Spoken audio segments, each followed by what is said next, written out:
We want to bring in another former Trump White House advisor, Fiona Hill. She was a senior director at the National Security Council and a key witness in President Trump's first impeachment trial in 2019. Her new book is called There's Nothing for You Here, Finding Opportunity in the 21st Century. Good morning to you. Morning, Margaret. So that title comes from something that your father, a coal miner in the north of England, told you when you were coming of age. And I wonder what you would say, looking at this country, to some coming of age right now. Is there anything for them here? Well, I think it's the question that everyone's asking themselves, right? I mean, this could be taken as even a political observation. A lot of people are feeling somewhat alienated from the politics, as we've been hearing through the segments. But there's also, in so many parts of the United States, a lot of questions that people are having about their education and their educational future, particularly with COVID and all of the economic problems that we're seeing, everything you've been covering in all the segments. People wondering, are they going to get a job? Are they going to be able to make a better life for themselves than their parents had, which is always the expectation in America. I mean, I think that's the whole premise that the country's been based on, is the idea that your children, your grandchildren will live better than you. And I think that that's the big issue we're grappling with right now, is whether that's still possible.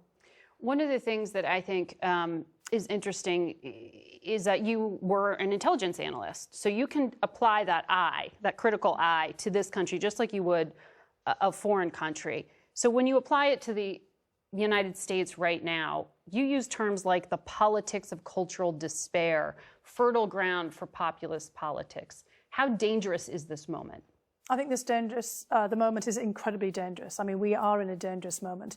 People are talking about a prospective constitutional crisis. We're already in it.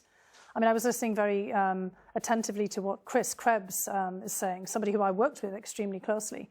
And when Chris had to basically call out domestic threats to the election during the 2020 presidential election, it should have been obvious to everyone. He was the Department of Homeland Security.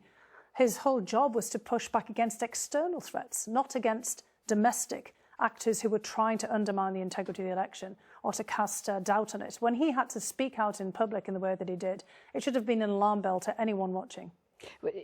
And you had the national security eye as well. When you look at the politics of the moment that you describe as dangerous, do you see a difference between populism on the right and populism on the left? Do you see them as equally potentially threatening? Unfortunately, I'm seeing the populism on the right as the most threatening at the moment. The populism on the left contributes to the overall atmosphere of polarization. But very sadly, it's on the right that we're seeing the main threats. It's actors on the right, not just in Congress and in the Senate, places where you'd actually expect people to be upholding their oaths of office to the Constitution and to the people.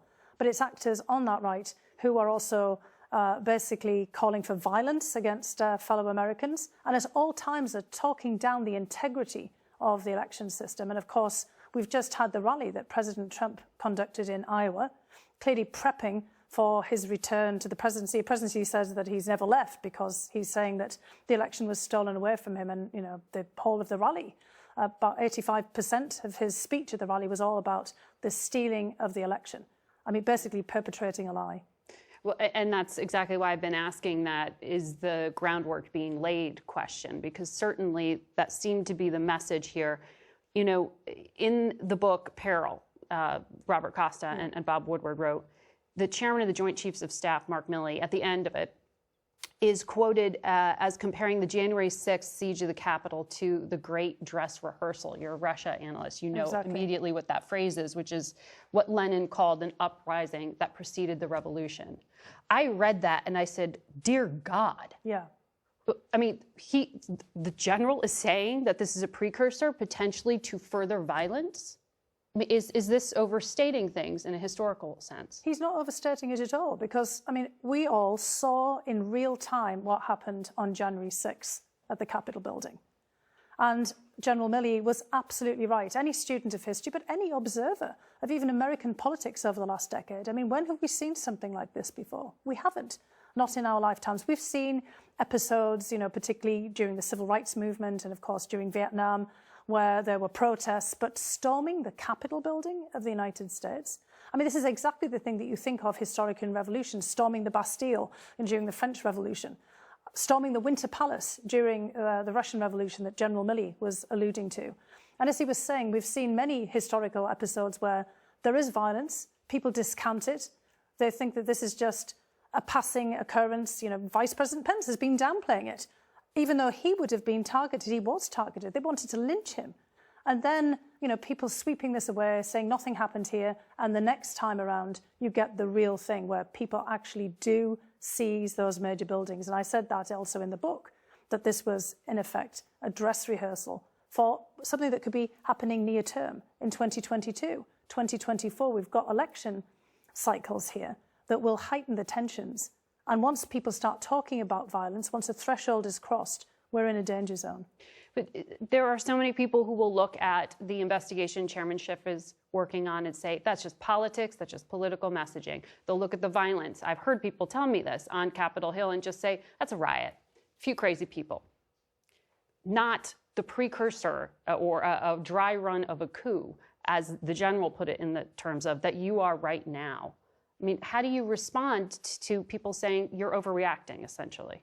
Well, people are saying that because they don't have any personal experience of these kinds of events. But I can certainly tell you, as an immigrant, as somebody who came to the United States in 1989, against the backdrop of the crumbling of the Berlin Wall and the backdrop of the end of the Cold War, I also know immigrants, like myself, who came from war zones, who came from places like the former Yugoslavia or places like Sri Lanka, which has been pulled apart by civil war and conflict, Afghanistan, Syria, you name it.